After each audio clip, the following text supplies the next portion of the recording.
Ah, euh, on est le 27 mars, donc c'est bien le 27 mars. Le mois se termine et donc simplement dans la vie, on est toujours surpris par ce qui peut nous arriver. Alors il y a des choses qui sont de l'ordre finalement de l'anticipable, de l'ordre du prévisible. Et puis il y a des choses qui sont tout à fait hors, presque impossibles, même à envisager, même dans l'ordre de l'hypothèse. Là, c'est uniquement au niveau de l'hypothèse. Je fais une chose, ou alors j'ai un problème, j'ai une difficulté, j'ai mis une série d'hypothèses, puis je me dis, tiens, je dois trouver l'hypothèse la plus à même de me permettre de régler ce problème. J'ai un problème et j'essaie d'y faire face. Seulement, il y a des problèmes qu'on n'arrive même pas à décrire par des mots. On a une difficulté, cette difficulté, on la rattache à une source, à un événement ou à quelque chose de particulier, et finalement on se trompe. On se trompe de responsable. Mais malheureusement, je ne suis pas Dieu. Je n'ai pas de capacité extra. J'ai pas le moyen de comprendre. Il me faut une série d'épreuves, il faut attendre. Il faut que ça vienne. Et souvent, ça vient par hasard. Simplement, ça vient par hasard. Alors, on va pas attendre que le hasard veuille bien nous indiquer les gestes à faire ou les solutions à suivre, la démarche à suivre. Vraiment, là, je suis là, je fais un effort,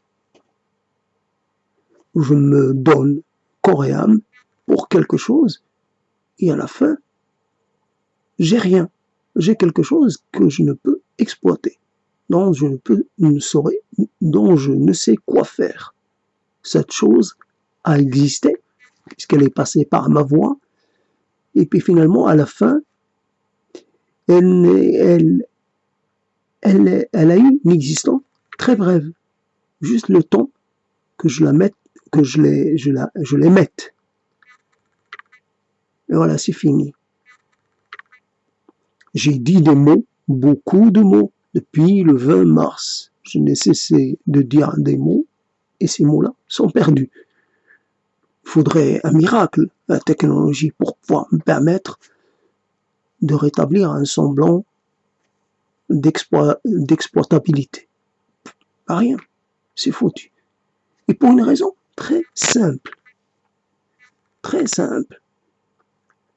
Nous essayons toujours de nous placer dans des dispositifs de vigilance. On se dit, tiens, souvent, on nous a fait penser que s'il y a la vigilance, la dose de vigilance qu'il faut, on pourra réduire la dose de menace ou on pourra finalement se protéger. C'est cette histoire de suricate que l'on a finalement été obligé d'avaler.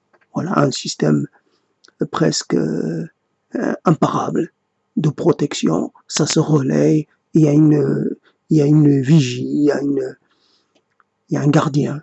Alors voilà, il y a une série, comme pour ce qui est des chiens de prairie, il y a une série d'avertissements. Donc c'est un langage, voilà, selon la nature de la menace, etc. Donc on pense que ce système-là est infaillible. Mais dans l'histoire construite, dans la fable construite par le documentariste, et par documentariste fictionnaire ou fictionneur de ces trucs animaliers, ben, il y a un mensonge, il y a une fabrication. Dans la réalité, à un moment donné, le vigilant, il n'est plus à sa poste. Et il n'a pas été relayé, etc., etc. Mais on veut construire une histoire qui est faite presque pour endormir. On ne veut pas montrer que la chose n'est pas si parfaite. On veut donner à rêver, une sorte de lieu pour essayer de se projeter. La nature, on en fait partie. Alors si on fait pareil, si on se protège les uns les autres, en se relayant, etc., il n'y aurait pas de problème. Comme dans toutes les fables un peu trop bien gentillettes, comme, je ne sais pas, hier j'ai entendu parler des contes de Perrault, et à un moment donné, mes contes, il y a des éléments qui font peur. Ce n'est pas des choses, quand on voit le loup qui mange la grand-mère, ben il la mange quand même, c'est pas rien, c'est un acte très violent. Donc il mange la grand-mère, il croque la grand-mère. Donc il y a des éléments qui sont de nature à faire peur. Donc finalement, les contes de fées correspondent plus, sont plus en rapport avec la réalité telle qu'elle se passe, plutôt que les documentaires animaliers. Donc on a une idée que si on fait ce qu'il y a à faire, ben à la fin on aura un résultat satisfaisant. Dans cette histoire-là, pour sortir de ces comparaisons, et souvent on lit jamais le mode d'emploi. On peut pas. On pense que les choses vont se faire un peu comme le plug and play, qu'on va savoir faire la chose comme de façon tout à fait presque sans réfléchir, comme il s'agissait d'un réflexe. On branche la webcam et puis ça y est, la webcam s'installe, un logiciel finalement est automatiquement installé. C'est bon, c'est comment dire, prêt à l'emploi. Sauf que l'on peut avoir une chose, il se trouve en l'occurrence, pour moi, il s'agit d'un micro, d'une caméra et d'un micro qui est dans le portable, le PC portable. J'aurais dû en fait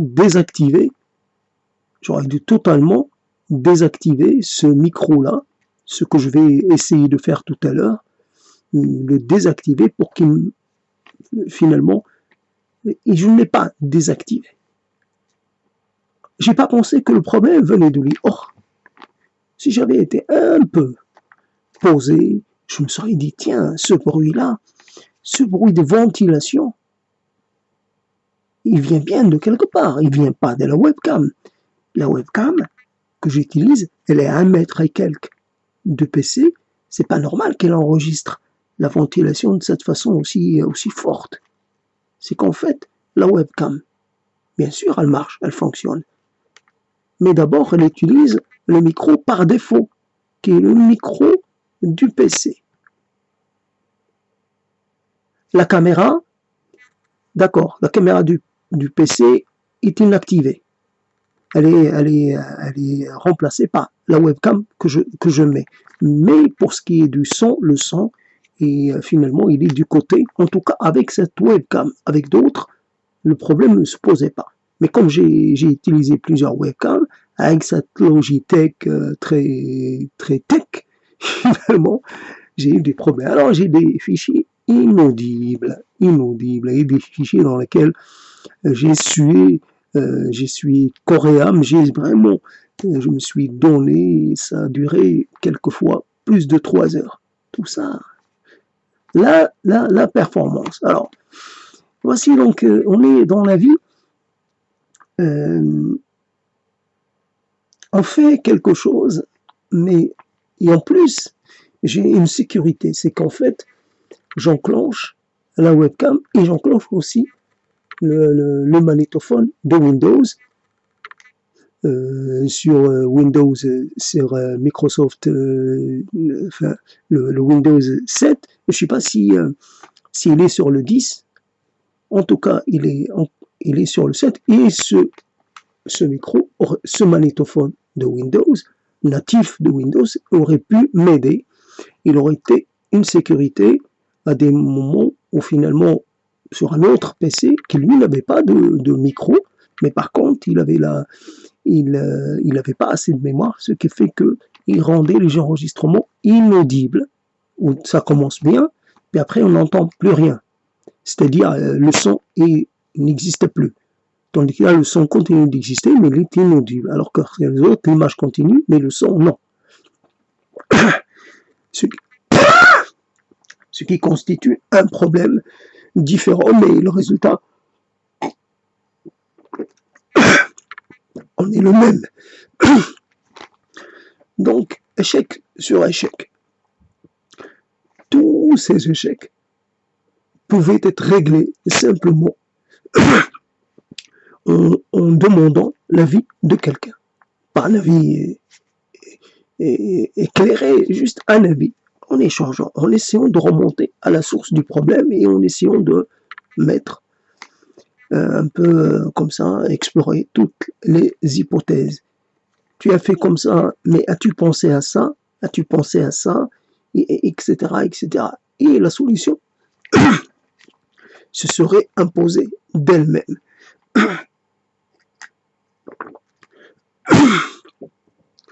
Alors, on va essayer de régler ce problème, enfin de dépasser ça, de récupérer quelque chose, en tirer une leçon. Mais il y a peut-être une leçon, mais combien d'autres leçons sont encore à prendre, à recevoir? On pense finalement avoir fini avec les leçons, vieux, machin, ça suffit, j'ai tout, je sais tout, je fais attention à tout, je prends mes précautions, et pourtant, alors, on n'arrête pas d'apprendre. Seulement, on apprend par finalement en souffrant, en payant de son corps, en payant de soi-même. Mais j'en ai marre de payer. Là, je me retrouve dans un état de désespoir absolu. Là, je dis ces mots-là, mais je pensais qu'en plus, ces vidéos, j'allais pouvoir un peu ils allaient me défendre un peu. C'est une partie de mon être que j'ai mis dedans. Donc, une partie de mon âme. Et tout cela est perdu. Mais à cause de quoi? À cause d'une petite chose.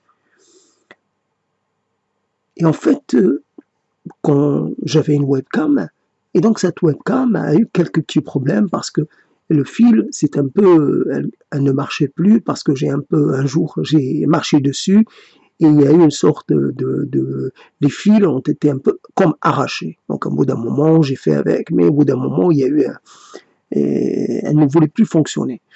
Mais en tout cas, souvent, on met un peu ses œufs dans le même panier. Au lieu de dire, je dois avoir une webcam qui fonctionne, je dois avoir la même en cas de problème. Cette webcam, je l'ai utilisée, je connais finalement ses qualités et peut-être ses inconvénients, mais je vais en avoir une autre. Et bon, mais j'ai d'autres webcams. Au lieu de dire ces webcams, voilà, cette webcam m'a déjà joué des tours. Donc, je ne dis rien, je ne performe pas, je reste muet, plutôt que de prendre le risque de perdre de ma matière pour rien. Mais non, j'ai quand même réutilisé cette webcam qui m'avait joué ce tour, parce que je n'avais pas compris que le problème venait d'où venait le problème. Mais comme cette webcam m'avait déjà occasionné des ennuis, donc j'aurais pas dû la réutiliser. Ben voilà, c'est une question comme ça. Alors, je suis là, j'avoue, mon impuissance. J'ai appris que les fichiers audio S'ils sont mauvais, ils sont irrattrapables. A priori, il n'y a rien pour les corriger. Donc c'est foutu. C'est foutu une fois pour de vrai. Je dois supprimer les vidéos ou alors je vais les mettre en privé en attendant peut-être les supprimer. Mais j'ai pas envie qu'elles continuent comme ça. Et moi, je croyais qu'elles étaient audibles, qu'elles étaient valables. Et finalement, vraiment, vraiment, il y a une colère comme ça contre soi-même et contre le manque d'assistance. À chaque fois, je l'affirme, j'ai besoin des autres. J'ai besoin d'être épaulé, appuyé, éclairé. J'ai vraiment, on voit que soit tout seul, on s'en sort pas. Il y a toujours, on ne voit qu'une partie des choses, qu'une partie d'un problème. C'est pas qu'on manque d'intelligence, c'est que l'intelligence, elle est de cette nature-là. Elle est incomplète par nature. Elle est incapable de prendre en compte tous les problèmes, surtout quand ces problèmes sont je ne sais pas comment on dit, hein, si vous êtes sur une île déserte et ça peut être totalement impossible, juste même pas à imaginer, une île déserte, ça n'existe pas. Donc, s'il y a des... Donc, il faudrait parler de la taille de l'île et de sa capacité à fournir, finalement, à satisfaire les besoins d'un être humain. Donc on ne parle pas d'une île qui est une sorte de rocher, là, vraiment, là c'est une île inhabitable. Mais on parle d'une île, mais finalement il y a toujours le risque d'être que l'île soit ravagée par une tempête, par un cyclone, des choses comme ça. D'accord. Mais autrement, il y a aussi la possibilité qu'elle soit envahie par, je sais pas, des gens qui vont vouloir finalement la posséder et finalement vous en chasser. Là, c'est de l'ordre du possible, un peu rare, mais par contre, l'île peut avoir des problèmes pour vous fournir en eau douce ou fournir peut-être en... Et je sais pas. Mais vous savez que vous allez manquer de ça. Vous avez ça, mais vous manquez de ça. Après, vous essayez, je sais pas, vous n'allez pas partir, vous n'allez pas à vous tout seul mener toute l'aventure humaine du travail de sélection des plantes, je sais pas, légumineuses. Vous n'allez pas partir, vous n'allez pas parcourir des milliers d'années en quelques années, donc c'est pas possible. Vous allez essayer de... J'imagine que là, il y a des noix de coco, il y a peut-être des crabes sur l'île, il y a la possibilité quand même de trouver de l'eau douce, quantité peut-être limitée, mais la vie dans une société complexe comme la nôtre, elle est d'un tout autre ordre. Vous résolvez un problème et vous avez d'autres problèmes qui apparaissent, auxquels vous n'avez pas réfléchi ou vous n'avez pas accordé suffisamment d'attention. Vous avez un logiciel qui fonctionne, puis un jour, il ne fonctionne plus. Comme, tiens, hier, j'apprends, oui, un SSD donc, qui fonctionne. Au bout de 40 000 heures, il cesse de fonctionner. Si on n'apporte pas une correction, les fichiers sont irrécupérables. Et comme vous ne pouvez pas le savoir, ça, même la compagnie qui a fabriqué le SSD ne le savait pas. Donc, ils l'ont découvert. À partir de 40 000 heures d'utilisation, le SSD cesse de fonctionner et donc la récupération des données devient impossible. Donc, il faut anticiper, il faut faire quelque chose. Il faut faire une sorte de correction avant.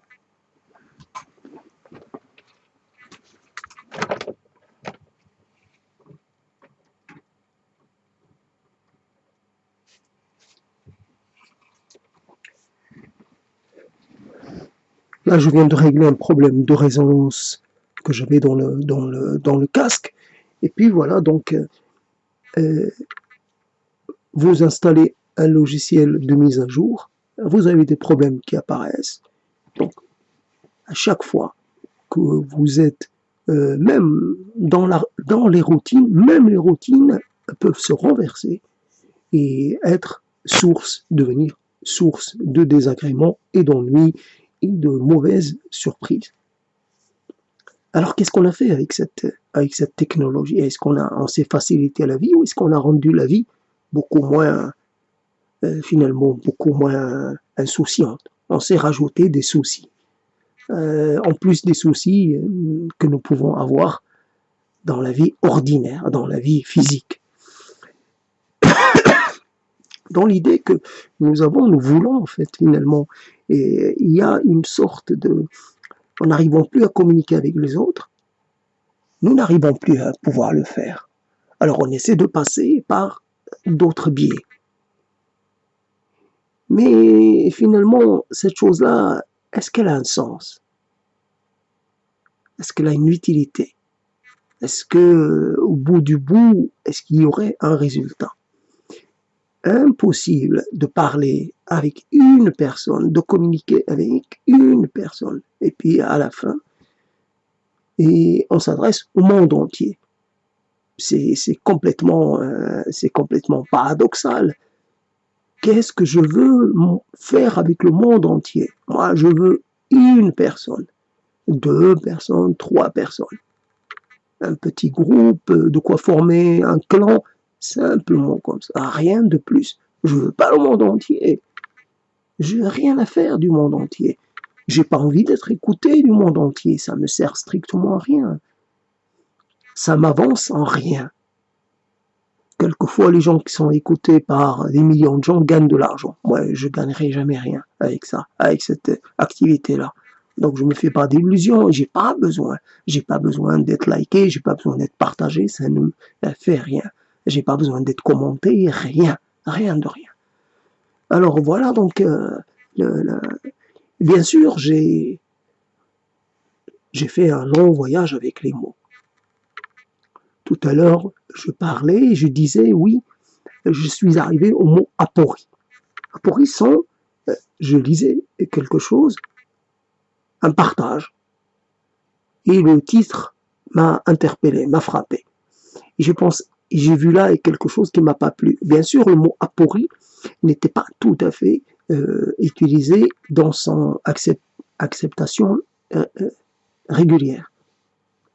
Mais, ou acception, je ne sais pas comment on dit, en tout cas, ce n'était pas exactement le sens. Moi, je l'ai perçu un peu dans le sens un petit peu à côté, mais je n'étais pas tout à fait loin. En fait, ça veut dire, aporie, c'est un peu présenter des logiques contradictoires, si je me rappelle de la définition que j'ai trouvée sur le net. Un peu présenter un ensemble de logiques qui seraient un peu antinomiques ou des choses dans ce genre. Mais il y avait une sorte de contradiction, une sorte d'insuffisance, et aporie, quelque part, c'est pas exact. Et en fait, ce qui m'a conduit vers aporie, c'est le mot appauvri ou pauvre. Et ça m'a conduit vers aporie, je pense. Je pense. En tout cas, j'étais content d'avoir pu utiliser ou disposer du mot aporie, même si je l'avais mal utilisé. Bon, évidemment, c'est grâce à mes lectures, grâce à France Culture, grâce à beaucoup de choses, mais en même temps que ça vienne sur ma langue, c'est quelque chose. Après, c'est ça qu'on gagne, on gagne ça. Après, je sais, j'ai perdu des choses, c'est perdu, à jamais. Est-ce que c'est vraiment irrattrapable ou est-ce que c'est un chemin? Alors, on peut dire, je suis lancé sur un chemin. Si je m'arrête à chaque fois que je vois quelque chose de plaisant, si je m'arrête à chaque fois pour saluer des gens, pour aller rendre visite à quelqu'un, pour m'enquérir de l'histoire du lieu que je traverse, des lieux que je traverse, etc. Pour essayer, je sais pas, de m'imprégner de l'atmosphère du lieu. Je n'irai pas loin.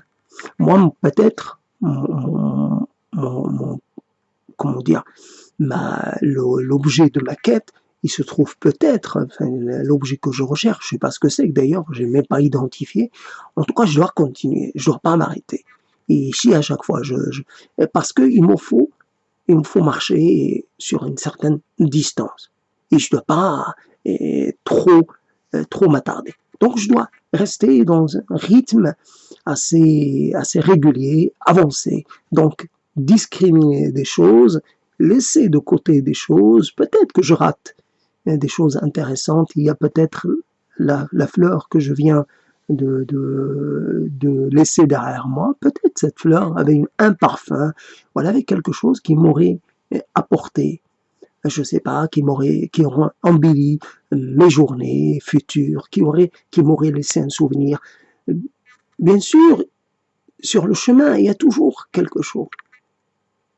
Mais on ne doit pas s'arrêter pour parler à toutes les pierres, pour retourner toutes les pierres, parce qu'on veut toucher toutes les pierres, parce qu'elles sont toutes, on va dire, toutes différentes les unes des autres, singularité des pierres, j'allais dire, chaque pierre a son histoire. Non, je dois faire abstraction d'un certain nombre de choses. Donc les fichiers perdus sont un peu comme les choses que l'on ne peut pas, finalement, avec lesquelles on ne peut pas passer beaucoup de temps. Donc il faut marcher, il faut tracer, comme on dit. Tracer parce que c'est dans le mouvement, peut-être qu'il y a quelque chose dans le fait de continuer, d'être dans la continuité, d'être dans la démarche, d'être dans le pas qui suit le pas, etc. Pas après pas. Et jamais s'arrêter. Jamais s'apesantir, jamais se poser complètement. Donc, c'est pas grave. J'ai traversé des lieux, je peux pas en parler. Je les ai pas trop visités. J'ai dit des choses, je m'en souviens pas.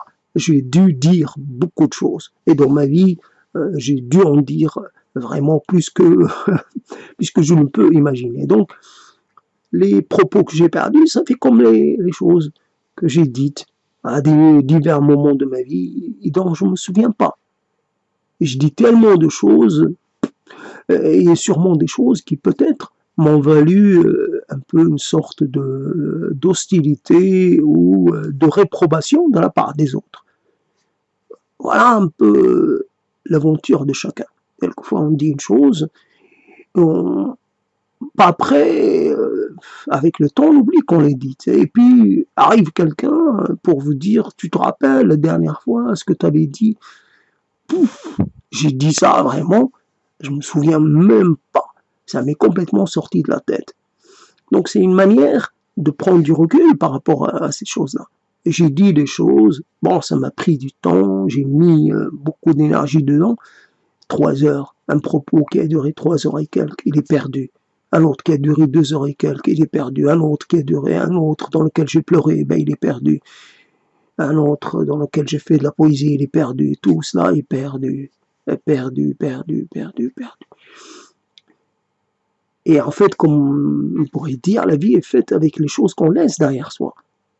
La vie est une sorte d'accumulation de regrets, et finalement la nostalgie, c'est ce qui nous forme, c'est ce rapport un peu mélancolique aux choses qu'on laisse derrière soi, parce que il y a les mots, mais il y a tout le reste, et la vie n'est pas faite que de mots, elle est faite de rapports, c'est-à-dire de rapports de rapports immatériels, de rapports non vocaux. Voilà. Il y a des choses qui se passent dans le regard, il y a des choses qui se passent parce qu'on frôle quelqu'un, il y a des choses parce que on mange avec quelqu'un, il y a des choses parce qu'on marche avec quelqu'un, et parce que il y a des choses que l'on garde, et des choses qui sont parce qu'en fait on subit une sorte d'épreuve avec quelqu'un, et tout cela je ne le connais pas. Je l'ai approché, mais je connais rien. Donc dans la vie, je peux pas me contenter de mots. Je peux pas dire, tiens, j'ai des mots. Qu'est-ce que tu as fait dans ta vie? J'ai dit des mots. Ce n'est pas suffisant. Et puis à un moment, je parle, mais je parle à partir de quoi? J'ai peu d'expérience dans la vie, donc je parle à partir du vide. Tout ce que je dis, c'est de l'abstrait, c'est construit sur rien, c'est basé sur rien, c'est basé sur de l'immatériel, c'est basé sur l'imaginer, ou c'est basé sur de supposer, ou c'est basé sur du déduit. Je déduis à partir de quelque chose d'élémentaire, je fais plein de déductions. Et plus le temps passe, plus j'en fais des très très complexes, très compliqués. Ben, alors que finalement, c'est basé sur... Donc, pour asseoir une argumentation, pour asseoir une sorte de sagesse, une sorte de vision, il faut avoir, avoir quelque chose.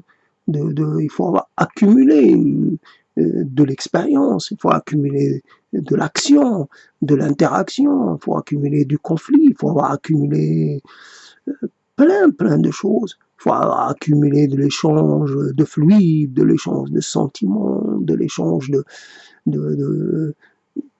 Voilà, et moi j'ai rien de tout ça. Donc voilà un peu un petit moment pour dire un peu combien je me sens, finalement je me sens triste et je me sens dépossédé, en même temps je suis en colère contre moi-même. En colère parce que il faut, dans la vie, il ne faut jamais, jamais, il ne faut jamais s'assurer, il ne faut jamais être sûr. Il faut d'abord faire une expérience. Comme on fait, moi je respecte le protocole. J'achète une poêle neuve, on me dit d'abord de passer de l'huile ou je ne sais pas quoi. J'essaie de respecter de suivre ce conseil. D'accord. J'ai une webcam, donc cette webcam, avant de compter sur elle et de lui offrir de mon temps et de mon énergie, bah d'abord, je l'essaye. Si l'essai est concluant, pas de problème. Si l'essai ne l'est pas, j'arrête de l'utiliser. Je continue pas à persister, je ne persiste pas, je persévère pas. J'insiste pas. Cette chose ne convient pas. Donc faire un essai. Après, on peut envisager toutes les choses. J'attends. Je laisse de côté la webcam et puis j'attends. J'attends de comprendre d'où peut venir le problème. J'essaie de passer en revue toutes les hypothèses et toutes les... Et bien finalement, non. Pas de petit temps, je veux dire, pour tester les choses. Comme quand on aime quelqu'un, ben on s'y jette corps et âme, sans avoir vraiment pris le temps de tester, de regarder, patienter, avant d'offrir son corps et son âme à quelqu'un. Patienter un peu.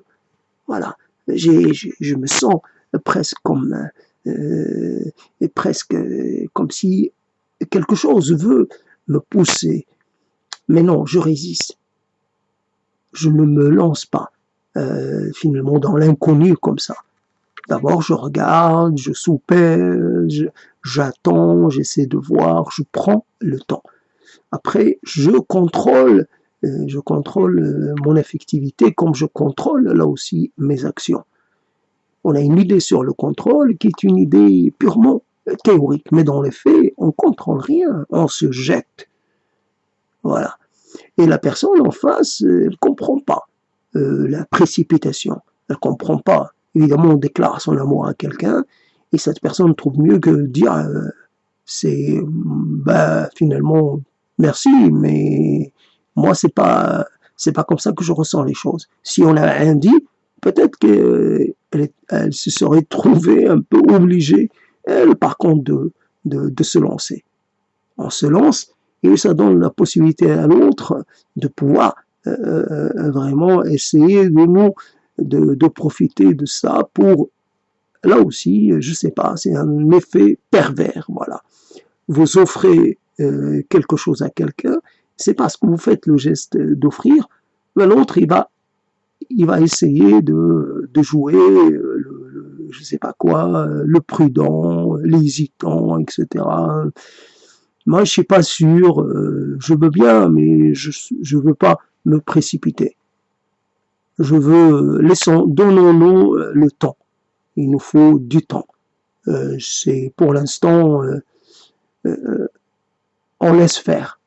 Et donc, pourquoi pas? J'ai une webcam qui ne fonctionne pas, qui ne donne pas satisfaction, j'arrête 10 jours, j'arrête un mois, j'écris simplement. Je fais autre chose. Je reviens au système du dictaphone, le système ancien, mécanique, etc. Je laisse de côté le numérique. C'est comme ça. C'est comme ça. On est comme on est.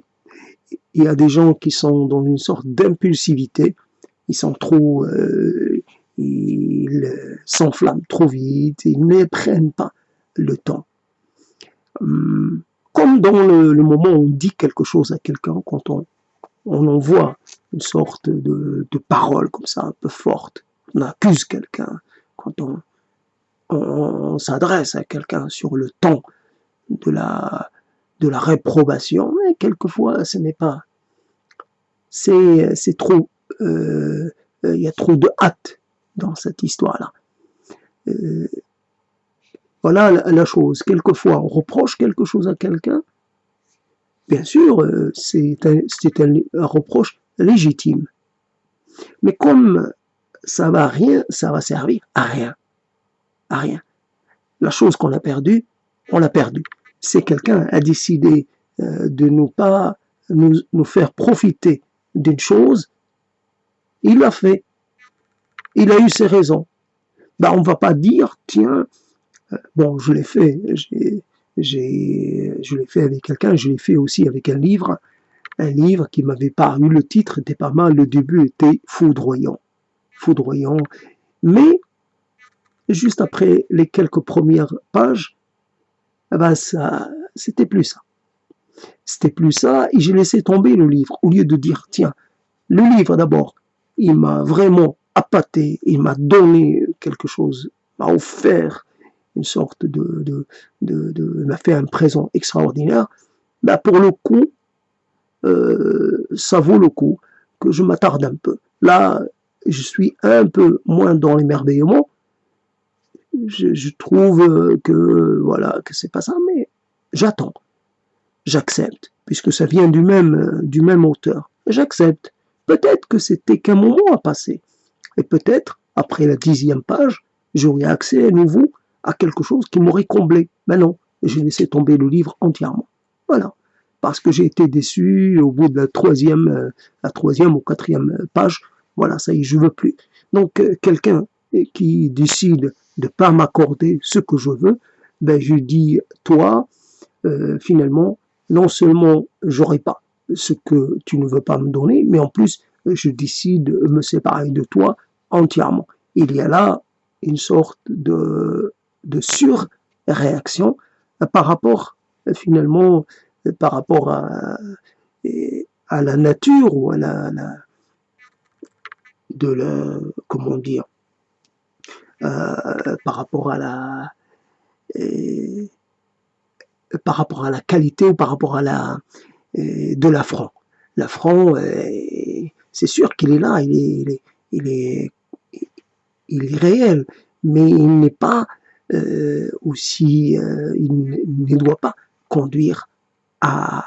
Après, si l'on pense que la relation avec la personne qui a commis l'affront était déjà très, comment dire, était un peu, bon, on peut décider de la rompre. D'une certaine façon, on ne fait que confirmer ce qui était déjà amorcé. Donc on dit, voilà, on ne partage plus rien, il n'y a plus rien à partager, on arrête tout. Mais quelquefois, ça ne sert à rien de le dire. Ça ne sert à rien. Même dire à quelqu'un qui a fauté, qu'il a fauté, n'arrange rien. La faute est actée. Mais par contre, on lui dit rien. Et on essaie, je sais pas, de conserver une relation avec, parce qu'il a quelque chose qu'on ne trouve pas chez les autres. Et finalement, le capital essentiel dans la vie, c'est les gens qui vous accompagnent dans la vie, qui connaissent un peu votre histoire, qui vous ont connu il y a 10, 15, 20, 30, 40 ans. C'est ça, plus, c'est ça les gens qui comptent pour vous. Parce qu'ils ont avec eux une partie de votre histoire, une partie de l'histoire dont vous-même vous ne vous souvenez plus. Donc, voilà, c'est les témoins. Et les témoins sont essentiels. Bien sûr, ils ne sont pas parfaits. Ils sont faillibles, ils sont quelque peu décevants, ils sont ceci, ils sont cela, mais ils ont cette qualité de témoin. Gardons-les pour ça. Après, ne serait-ce que, je ne sais pas, chacun a un talent, chacun fait une chose dans la vie, ne serait-ce que pour avoir une référence, pour dire, je connais quelqu'un qui, lui, a eu ce parcours-là dans la vie. Ça multiplie les références que l'on a. Et je connais un autre, voilà, cette personne faisait de la création, mais dans ce domaine-là, et une autre était, et cette personne a passé une partie de sa vie dans ce pays-là, puis une autre, etc. Alors, des petits éléments, certes, pas extraordinaires, mais qui servent comme repère. Voilà. Et c'est vrai, et on peut... L'Allemagne existe, mais moi et l'Allemagne, j'ai très peu de rapports. J'ai rencontré des Allemands, mais je les ai rencontrés en France. Après, j'ai rencontré des Allemands, un Allemand qui lui était en France, et il était retourné en Allemagne. À un moment donné, l'Allemagne existait par une ville, sa ville à lui, sa ville d'origine, dont je ne me souviens plus, qui se trouve près du Danemark. Donc je pouvais, si j'entendais parler de cette ville, je pouvais, voilà, donc je pouvais penser à lui. J'ai quelque chose qui me rattache à cette ville. Et après, c'est tout. Pour moi, l'Allemagne s'arrête à ça. Donc, et si je ne connaissais pas cette personne, ben, j'aurais rien de l'Allemagne. Il y a d'autres gens qui sont allemands, etc., mais j'ai pas eu suffisamment de rapports pour que ça me rattache à l'Allemagne. Même si il y a ici en France, j'ai rencontré 2 Klaus, etc. Mais je les ai rencontrés en France, et ils ne me parlaient pas de leur pays, rien du tout, sauf qu'ils étaient grands, maigres, tout ça, oui, qui s'appelaient Klaus, mais c'est tout, ça s'arrête là. Donc ils ne m'ont pas fait aimer l'Allemagne. L'Allemagne, je la connaissais par la radio, tout simplement. L'Allemagne de l'Ouest, l'Allemagne de l'Est, l'Allemagne fédérale, l'Allemagne, etc., populaire, tout. C'est tout ce que je connaissais de l'Allemagne. Je connaissais par la radio, par la Deutsche Welle, et c'est tout. Après, donc, je me souviens toujours pas de cette ville qui se trouve donc près du Danemark, une ville allemande. Et donc, là aussi, par rapport à l'expérience de cette personne dans le milieu des radios libres, etc. Et puis, sa compagne qui était originaire de Barcelone, donc ça me fait un lien avec Barcelone. Cette compagne, sa compagne qui était aussi il y a plus de 30 ans, qui était pour l'émancipation et la séparation peut-être même de la Catalogne avec le reste de l'Espagne, etc. Déjà, ça me lie un peu à cette moyenne histoire, pas la grande histoire, mais à l'échelle de la Catalogne, peut-être c'est, je dirais, la moyenne histoire. Voici donc ces choses-là. Donc, c'est comme ça qu'on se relie aux événements, les grands et les petits événements, comme ça qu'on se relie à des lieux importants dans le monde, comme voilà, la Norvège. Je suis relié par quelqu'un qui est de la famille, mais c'est très très loin. Par contre, la Norvège, c'est un couple qui a été 2 fois. Et donc, j'ai eu droit à la séance de, comment on appelle ça, à la séance de diapositive. Donc, voilà, j'ai pu voir, ou de photos, plutôt de photos, j'ai pu voir différents paysages de la Norvège. Et par ailleurs, une histoire qui était arrivée à des gens qui avaient fait le voyage dans les années 70 ou au début des années 80, je ne me souviens plus, en Norvège. Et voilà, donc, qui sont allés en voiture, chargés avec plein de provisions parce que c'était cher là-bas, donc il fallait y aller avec ses pâtes, avec son manger, et là-bas, ils n'achetaient que les produits frais. Voilà en quoi c'est important, les gens. Sinon, la Norvège, évidemment, le poisson, etc., le pétrole, le gaz peut-être, et, et voilà, la Norvège, un modèle pour des choses et d'autres, le Groenland, mais c'est des choses que je sais de façon, j'allais dire, presque abstraite. Il n'y a rien de concret là-dedans. Donc le concret, vous l'avez en côtoyant des gens. Donc vous avez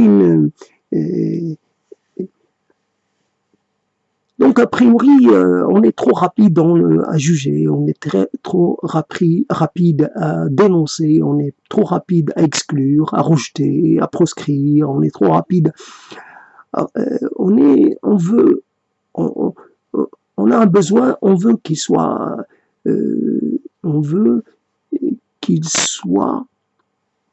comment on dit, pour les besoins, qu'il soit satisfait dans l'instant, en tout cas très rapidement. On n'aime pas attendre, quitte finalement à devoir en payer les conséquences. Et les conséquences, ça veut dire pour quelques minutes, ou même disons 1 heure, 2 heures de patience, de test et d'attente, on va payer des heures et des heures et on va payer le centuple de ça. Donc pour compenser, c'est une compensation extraordinairement disproportionnée. Voilà.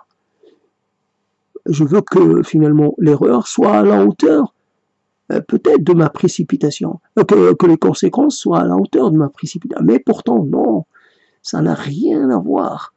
Alors je perds, au lieu d'investir 2 heures, je perds des heures et des heures d'enregistrement. C'est un peu la conséquence. Alors les leçons, je n'en veux plus. Je suis fatigué de recevoir des leçons comme ça à chaque fois pour me rendre compte que j'ai été trop rapide ou j'ai attendu trop longtemps. J'ai laissé de côté. Voici l'autre aspect du problème, c'est les choses que l'on reporte indéfiniment. Un jour, donc j'ai reporté des choses sur une boîte mail et puis finalement je mettais des choses comme si je les plaçais un peu hors de ma vue, mais je ne voulais pas m'en débarrasser. Je mettais des choses dans la corbeille. Je les mettais à la corbeille. Ben finalement, la corbeille, c'est un jour, le fournisseur a décidé de vider la corbeille. Voilà, je me retrouve sans mes mails. Je ne les avais pas sauvegardés. J'ai commencé à voir que ça pouvait poser problème, mais je n'ai pas poussé l'investigation plus loin. Il faut payer. Il faut payer. Comme tout à l'heure, je me suis investi sérieusement en essayant de performer sur le mieux communiquer. Et en fait, je voulais parler des ratés dans la communication, des fritures sur la ligne, je vais appeler ça de plusieurs façons, mais en tout cas, c'est perdu. Alors j'ai mis vraiment, donc ça m'a fatigué, sérieusement, ça m'a épuisé. Mais après, voilà, donc je suis là pour pleurer, je suis là pour... Bon, les larmes ne servent à rien, les regrets ne servent à rien, les remontrances non plus, voilà. Voilà un petit moment amer. Mais voilà. Et la seule avantage qu'on peut trouver à ça, c'est que ça fonctionne comme une sorte de, comment dire, de dérivatif à certaines choses. Vous êtes pris, par exemple, par une situation qui se trouve très angoissante, la peur de la mort des vôtres, par exemple, ou plutôt vous êtes encore dans un deuil qui continue, et vous avez peur, vous avez vraiment peur et de la mort, et vous êtes très un peu prêt à recevoir, à entendre la mauvaise nouvelle, mais là, quand vous avez ce type de problème, pendant un moment, vous oubliez vos fixations, vous oubliez vos angoisses, et vous passez sur autre chose. Bien sûr, vous n'êtes pas dans le meilleur des états, vous êtes secoué, vous êtes meurtri, vous êtes désespéré, mais pas pour les mêmes raisons. Donc ça fait une sorte ça change un peu de sujet, d'inquiétude, de sujet de préoccupation. Voici, voilà. Là, c'est une chose que j'ai faite moi-même. Ce n'est pas le destin, ce n'est pas ceci, ce n'est pas quelqu'un, c'est moi-même. Bien sûr, c'est moi-même. Donc, régler jusqu'à obtenir un résultat satisfaisant. Donc, dans ce type de prise de parole, en fait, il n'y a pas de préparation, il n'y a pas de brouillon, donc on se lance directement. Et voilà, le résultat est à la hauteur de ce type j'allais dire, non pas de précipitation, mais ce type voilà. L'élan est peut-être intéressant parce que vous avez une sorte de fraîcheur dans les propos, une sorte de virginité dans les énonciations. Mais après, donc je m'arrête là. J'ai pas besoin de rajouter. Je suis totalement mort. Et là, pour une raison bien concrète, je peux plus accéder à mes paroles de mon vivant. Donc ça fait ma parole, mais finalement m'est interdite d'accès. Voilà, c'est comme ça. Rendu impossible. Alors même il y a des moments où finalement l'enregistrement avec le magnétophone de Windows permettait d'avoir un son meilleur. Même celui-là ne fonctionne pas. Donc pour nettoyer, pour améliorer ce son, il faudrait vraiment chercher sans être assuré de trouver la solution. Il n'y a pas de solution. Même ce que je suis en train de dire là, bon, j'ai déjà essayé, j'ai vu que ça pouvait être audible, mais je suis pas sûr absolument à 100%, mais c'est déjà mieux. Donc il faut surveiller. Je me rappelle avec l'ancienne webcam, la webcam de Microsoft, c'était à chaque fois qu'on désactivait la mise au point automatique, ben ça revenait. Donc à chaque fois qu'on lançait la webcam, il fallait désactiver. Ça, je l'ai compris longtemps, des années après. Et donc la webcam, quelquefois, donc le problème, c'est qu'elle changeait à chaque fois de vitesse de mise au point, c'est-à-dire de fréquence de mise au point. Quelquefois, c'est au bout, je sais pas, au bout de 7 secondes, toutes les 7 secondes, toutes les 10 secondes, quelquefois c'est toutes les 4 secondes. Donc, et on entend comme un moteur là qui fait son bruit.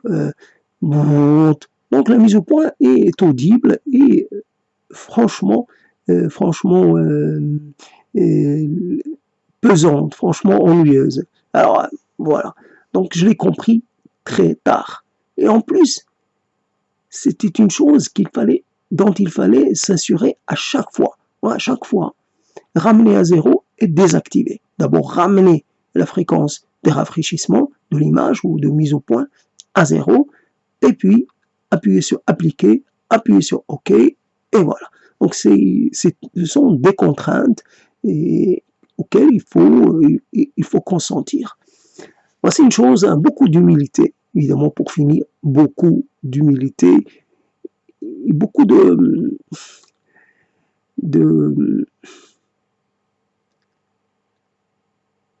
en fait, il reste quoi? Il reste à se résigner, à apprendre la résignation et accepter d'avoir perdu une partie de soi, comme un peu très souvent on perd quelque chose. Alors j'ai perdu ma capacité à faire confiance à la vie, j'ai perdu ma capacité à m'enchanter, j'ai perdu ma capacité à rêver, j'ai perdu ma capacité à croire en les autres, j'ai perdu ma capacité en ceci, en cela.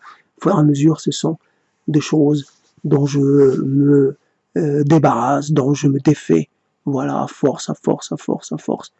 Bon, il reste pas grand-chose, mais voilà, il reste juste non pas le besoin ou le désir, il reste juste à vivre, parce que il n'y a rien d'autre. Vivre parce qu'on n'a pas d'autre, parce qu'il n'y a pas d'alternative. La mort n'est pas une alternative, donc faut attendre que ça arrive normalement. Faut pas la précipiter. Elle arrivera, elle arrivera, elle arrivera.